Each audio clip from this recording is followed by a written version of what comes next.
তো হ্যালো বন্ধুরা, কেমন আছেন সবাই? আশা করি সবাই ভালো আছেন। তো আমি এখন ল্যাঠা মাছ রান্না করব আম দিয়ে।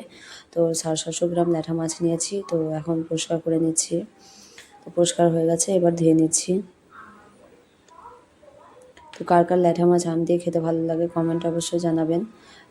তো এটা আমি আম দিয়ে রান্না করব, এর জন্য দুটো আম নিয়েছি। তো এখন কেটে নেব আমগুলো।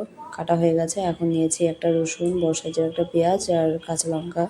তো এগুলো বেটে নেব। তো বাটা হয়ে গেছে। আর অর্ধেক মাছ ভেজে রেখে দেবো আর অর্ধেক কাঁচা রান্না করব।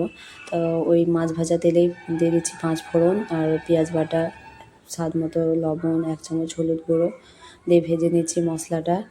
এবার আমগুলো দিয়ে দিচ্ছি। আমগুলো দিয়ে হালকা একটু ভেজে নেব।